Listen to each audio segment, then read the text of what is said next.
आज सतीश मिश्रा ने आधा लखनऊ कब्जा कर लिया है, जाके देख ही आइए।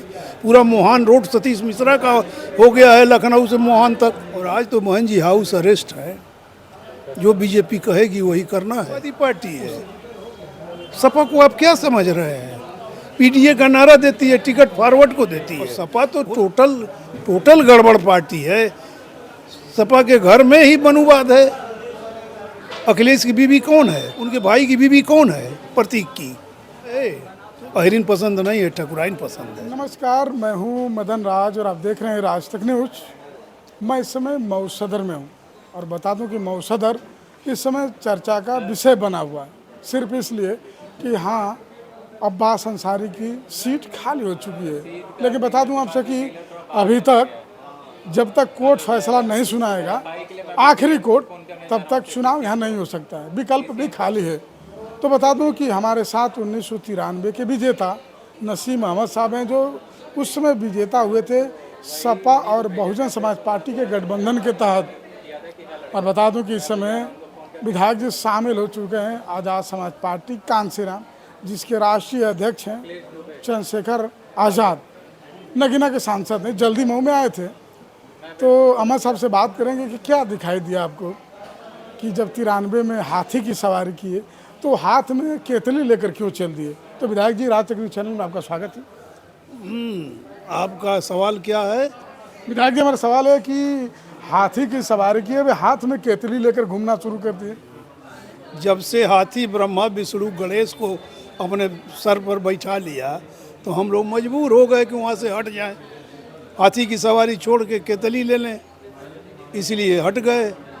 जो मनुवाद से लड़ेगा, देखिए भारत में अभी एक बहुत बड़ी लड़ाई है सामाजिक परिवर्तन की। लाख सामाजिक न्याय का नारा दिया गया, बीपी सिंह आए, 77 का मूवमेंट हुआ, लेकिन उससे कोई फर्क नहीं पड़ा। बहन जी का पैर तो ब्राह्मण ने छुआ, लेकिन गांव में रहने वाले भगेलू चमार को चमरे कह के संबोधित किया, उसका सम्मान नहीं किया। न ब्राह्मण ने किया, न ठाकुर ने किया, न भूमिहार ने किया। इसलिए उस सामाजिक परिवर्तन की लड़ाई जहाँ जहाँ खड़ी होती है, वहाँ वहाँ नसीम हाजिर हो जाते हैं। तो आज की डेट में चंद्रशेखर आज़ाद समाज पार्टी कांसीराम उस लड़ाई को लड़ रहा है, इसलिए हम लोग उनके साथ हैं। नसीम साहब, अभी आप बोले कि ब्राह्मणों ने जरूर पैर छुआ मायावती का, लेकिन जो गांव में दलित हैं उनका सम्मान नहीं मिला, तो किसकी कमी मानी जाएगी? कमी ये ब्राह्मणवाद की कमी है, ये मनुवाद की कमी है। किसको अंदर जाने दिया? आपको शूद्र नहीं कहते हैं? आप शूद्र हैं कि क्या हैं बताइए?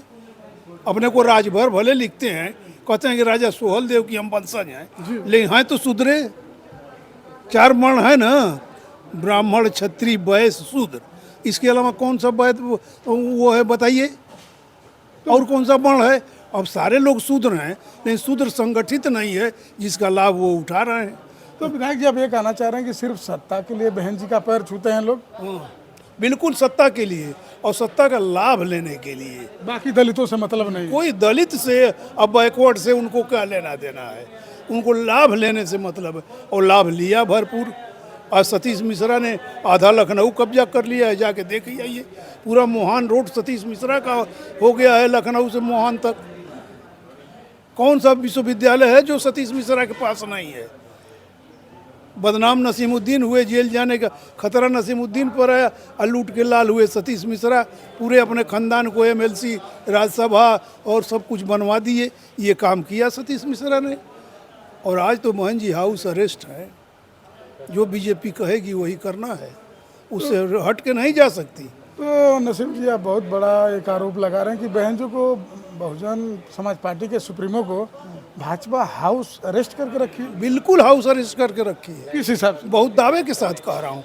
कोई मोमेंट उनका आप बता दीजिए, कोई मोमेंट है? तो उनके भतीजे चल रहे हैं ना, आकाश आनंद चल रहे हैं, तमाम रैलियां मीटिंग करते हैं। जिस दिन आकाश आनंद खुल के बोल देते हैं, उसके दूसरे दिन निकाल दिए जाते हैं। अब फिर 1 महीना के बाद वापस कर लिए जाते हैं। ये नहीं देखते हैं आप? भाजपा की तरफ से सिग्नल आता है कि इसको हटाओ, ये गलत कर रहा है, वो हटा दिया जाता है। फिर नॉर्मल होता है मामला, फिर रख लिया जाता है। कई बार हटाए जा चुके, कई बार रखे गए। इसको देखिए आकाश आनंद। नसीम जी, सवाल हमारे कि अब ये बोले जैसे नसीम सिद्दीकी जो पावरफुल नेता थे बसपा सरकार में, बड़े बड़े मंत्रालय थे, वैसा ही समाजवादी पार्टी में देखा जाए जो पावरफुल नेता हैं फिलहाल जेएलवी आजम खान साहब, तो क्या उनको भी सपा से दरकिनार कर दिया गया है? सपा सपा जो है, सपा भी घोर मनुवादी पार्टी है। सपा को आप क्या समझ रहे हैं? पीडीए का नारा देती है, टिकट फॉरवर्ड को देती है। घोसी से सांसद कौन है? राजू राय। राजू राय राजभर हैं, चौहान हैं, कोयरी हैं, कुशवाहा हैं, हाँ तो भूमिहार फॉरवर्ड है ना। बलिया से सांसद कौन है? पांडे जी। सनातन पांडे हैं आपके सामने नज़र में। घोसी से विधायक कौन है? सुधाकर सिंह है, पीडीए का है। लेकिन सलेमपुर में रामाशंकर राजभर है ना। एक अजब तमाशा है, 4 ठो बड़ी जात के 1 ठो पिछड़ा हो गया काम। हमारी आबादी 56%, तो हम 1, आज जिसकी आबादी 15%, वो 4। यही है फार्मूला। कांसीराम ने कहा था ना कि जिसकी संख्या जितनी भारी उसकी उतनी हिस्सेदारी, तो है उस हिसाब का मामला। और सपा तो टोटल गड़बड़ पार्टी है। सपा के घर में ही मनुवाद है। अखिलेश की बीवी कौन है? वो तो पर्सनल मैटर हो गया विधायक जी। नहीं, पर्सनल मैटर कैसे? वो सांसद हैं, डिम्पल यादव सांसद, डिम्पल सिंह यादव सांसद हैं। वो कौन है बताइए? उनके भाई की बीवी कौन है? प्रतीक की।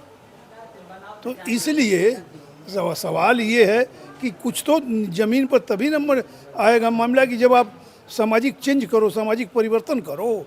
यह है अहिरिन पसंद नहीं है, ठकुराइन पसंद है। टिकट उन्हीं को देंगे, दूसरे को नहीं दे सकते हैं टिकट। यहाँ तो सारा गाजीपुर का नेता कौन है? अभी कल अखिलेश की सरकार बने तो वहाँ से मंत्री कैबिनेट कौन होगा? ओम प्रकाश सिंह होगा। सांसद वहाँ का अफजल अंसारी है ना। अरे फिर वही आप 100 में 1 0 कहा है भाई।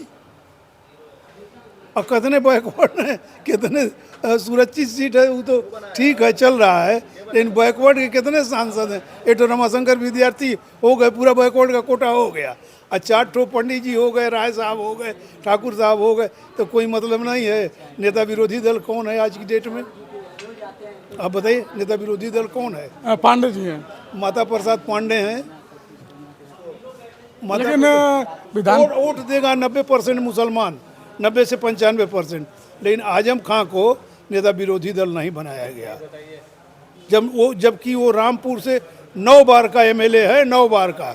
आजम खां केंद्र में कैबिनेट मंत्री जब सरकार बनी मुलायम सिंह की, अखिलेश की बनाया गया, लेकिन नेता विरोधी दल बनाने का वक्त आया तो उसको न बना के अखिलेश खुद बन गए। ये तो कहानी है। और जब आप बता दो, आजम खां 7 साल से जेल में है। कितने मूवमेंट समाजवादी पार्टी ने किया? कितना बार जेल भरो आंदोलन किया? कितना धरना प्रदर्शन किया कि आजम खां को रिहा करो, नेता हमारा छूटेगा, जेल का फाटक टूटेगा। कई बार कहा ये समाजवादी पार्टी के लोगों ने। किसी ने किया था? कहीं भी किया तो बताइए। तो नसीम साहब, हमारा सवाल है कि फिर भी ज़्यादातर मुसलमानों का वोट सपा पे ही जाता है, क्यों? ये जाता था, है नहीं। 22 में तो अच्छी खासी वोट गई ना। आप गलत बयानी कर रहे हैं। जाता था, है नहीं। इस बार तो संविधान बचाने के नाम पर दलितों ने भी वोट किया, इंडिया ब्लॉक को। राजू राय को चमारों ने भी वोट किया है। अगर चमार नहीं वोट करते तो राजू राय एमपी नहीं होते। अब भूमिहार ताशा पीट रहा है कि हमने जिता दिया, हमने जिता दिया। है कई ठो भूमिहार वोट किया? बीजेपी को किसने वोट दिया है? बोलिए, दूसरे नंबर पर थी ना बीजेपी, किसने वोट दिया? और जिताया चमारों ने, खाली बाबा साहब का संविधान बचाने के लिए कि मनुस्मृति न लगे देश में। और राजभर जी, सौभाग्य से आप भी शूद्र हैं तो पढ़ लीजिए मनुस्मृति को कि आपका स्थान कहाँ है। तो विधायक जी, हमारा सवाल है कि जैसे आप बता रहे हैं कि राजू राय को दलितों ने जिताया, तो फिर बहुत सारे दलितों के ऊपर अत्याचार हो रहा है, या हो रहा है बोलते भी लोग हैं, तो आखिर में सपा खुल के आती क्यों नहीं है समर्थन? सपा आएगी नहीं, इसलिए कि सपा प्रेशर में है फॉरवर्ड के। सपा पर एकदम पकड़ है बड़ी जात का, तो सपा कैसे खुल के आएगी मैदान में? कभी नहीं आएगी। अगर आएगा तो चंद्रशेखर आज़ाद ही आएगा और आज़ाद समाज पार्टी ही आएगी। कहीं भी घटना होती है, अभी बलिया में एक घटना हुई है नरही थाना में, जी जी, हम लोग गए थे। दलित की बेटी के साथ जो जुल्म हुआ है, वहाँ हमारे कार्यकर्ता लगे हुए हैं, जुटे हुए हैं दिन रात। कोई नहीं बोलेगा, बहन जी नहीं बोल रही हैं, एक शब्द बोल रही हैं कहीं। उनके प्रदेश अध्यक्ष पाल साहब गए थे वहाँ पे। अरे क्या मतलब है यार, बहन जी को तो कुछ बोलना चाहिए। नेता बहन जी हैं ना, बहुजन की पाल है। लेकिन प्रदेश अध्यक्ष है ना। अरे कौन पूछता है इन सब पार्टियों में प्रदेश अध्यक्ष? मतलब तू जो है कहाँ से ले आ रहा है खोज खोज के कहानी, इसीलिए तो कटती जा रही है, खेल खत्म है उनका अब। अच्छा नसीम साहब, हमारे सवाल है कि अगर जो मान लीजिए यहाँ चुनाव हुआ मऊ सदर में, तो क्या आपकी पार्टी लड़ेगी, तो क्या आप प्रत्याशी बन सकते हैं? देखिए, तो पार्टी को तय करना है कि कौन लड़ेगा ना। हम कैसे कह दें कि हम प्रत्याशी बन जाएंगे? लेकिन दावेदारी ठोकेंगे ना कि मैं 93 का विजेता हूँ। नहीं, वो अलग इशू है ना, लेकिन अपनी उम्र को देखते हुए मूड बना तो लड़ भी सकता हूँ, नहीं बना तो नहीं लड़ूंगा। जनता को मैं भी टो रहा हूँ कि जनता का रुख क्या है, मैं भी जनता में जा रहा हूँ, रुझान तो अच्छा मिल रहा है। अभी मैं कई जगह गया था, हरदौना गया था, इटौरा में कबड्डी का उद्घाटन किया, और जगह जा रहा हूँ तो लोगों का रिस्पांस तो अच्छा है और नौजवान तो खुल गया है। आपने देखा होगा 13 जुलाई को जो प्रबुद्ध सम्मेलन था, वो प्रबुद्ध सम्मेलन नहीं रह करके न रैली था बल्कि रैला हो गया था। जितनी भीड़ अंदर थी, हाल के अंदर थी, उतना ही भीड़ हाल के बाहर थी। नसीम साहब, कुछ लोग बोल रहे हैं कि चंद्रशेखर रावण बहन जी का नुकसान कर रहे हैं, तो 27 में न ये भी जीत पाएंगे न बहन जी जीत पाएंगे, तीसरे को फायदा मिलेगा। ये तो जनता फैसला करेगी कि कौन किसका नुकसान कर रहा है, और नगीना में जनता ने फैसला कर दिया। नगीना में जनता ने फैसला कर दिया। 1,80,000 वोट से, 83,000 वोट से चंद्रशेखर आज़ाद ने चुनाव जीता। आज तक वो नहीं हुआ था जो कांसीराम के ज़माने में कांसीराम साहब सोचते रह गए कि मुसलमान और दलित एक हो जाए, नहीं हो पाया। चंद्रशेखर ने एक चुटकी बजा के कर दिया, सिर्फ इसलिए कि पार्लियामेंट में मुसलमान को संबोधित करता है, पार्लियामेंट में दलित का नाम चमार को संबोधित करता है, पिछड़ों का की आवाज़ बनता है, ईसाइयों की आवाज़ बनता है, सिखों की आवाज़ बनता है, इसलिए लोग उसको पसंद कर रहे हैं। आखिरी सवाल अभी जैसे आप बोले कि अगर जो आजम खान को विपक्ष दल का नेता बना देते, तो बहुत लोग सवाल ये भी खड़ा करते हैं कि कभी उप मुख्यमंत्री की भी घोषणा नहीं करती है। सपा की सरकार बनेगी तो उप मुख्यमंत्री कोई मुस्लिम बनेगा। कर ही नहीं सकते हिंदू वोट के डर से, इसलिए नहीं करते हैं कि हम जब मुसलमान की घोषणा करेंगे तो हमारा हिंदू वोट कट जाएगा, तो हिंदू वोट के डर से ऐसा नहीं करते हैं। और चंद्रशेखर को तो इसकी परवाह नहीं है कि हमारा हिंदू कटेगा कि मुस्लिम कटेगा कि क्या कटेगा, लेकिन जो हमारी नीति है, विचारधारा है, उस पर जो चलेगा उसको हम सम्मान देंगे। हम तो राष्ट्रीय मंचों पर बोलते हैं, हमको तो हर जगह, अभी बहराइच हमको जाना है, खुद बुलाया गया, चंद्रशेखर जी ने बुलाया। पटना नहीं बुलाया गया था, नहीं गए, लेकिन बहराइच जा रहे हैं।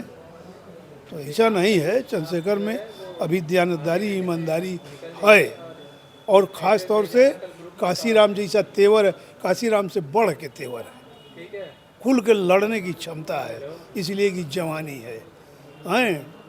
जिधर जवानी चलती है उधर जमाना चलता है, समझ रहे हैं ना। एक शेर मैं बहुत पहले से कहता आ रहा हूँ, न संभलोगे तो मिट जाओगे हिंदुस्तान वालों, तुम्हारी दास्तां तक न होगी दास्तानों में। नहीं संभलोगे पिछड़े दलितों, माइनॉरिटी के लोगों, तो ये लोग तुमको बर्बाद करके रख देंगे। हैं, एक और एक लाइन हमारी ले लीजिए, जोगी जी को सलाह दे दीजिएगा कि जोगी जी जेल विभाग बंद कर दीजिए, जेल विभाग को बंद कर दीजिए, और सभी कैदियों को ले जाके गंगा स्नान करा दीजिए, सब बेचारे शुद्ध हो जाएंगे और ब्रेनवाश हो जाएगा, वो क्राइम छोड़ देंगे, देश से क्राइम ख़त्म हो जाएगा। गंगा स्नान से सब शुद्धि हो जाती है ना, तो यही काम करा दें, ये हमारा सुझाव है, हमारी राय है। ठीक है नसीम साहब, चैनल को समय दिए बहुत बहुत धन्यवाद। नहीं, आपका भी बहुत बहुत धन्यवाद कि आपने समय निकाला। और तो बता दूं कि नसीम अहमद साहब हैं, इनका कहना है कि कांसीराम के बाद कोई नेता आया है तो चंद्रशेखर आज़ाद साहब हैं, और बता रहे हैं सबसे बड़ी बात कि हाथी की सवारी थी इसलिए छोड़ दिए हैं, और हाथ में केतली लेकर घूम रहे हैं क्योंकि बसपा में ब्राह्मणवाद हावी हो चुका है। और कह रहे हैं कि एक तरह से भाजपा बहन मायावती को हाउस अरेस्ट करके रखी है, बहुत बड़ी बात कर रहे हैं। बाकी इनकी बातें से आप लोगों की क्या राय है कमेंट बॉक्स में ज़रूर लिखिए। अन्य खबरों के लिए राज तक न्यूज़ चैनल देखते रहिए।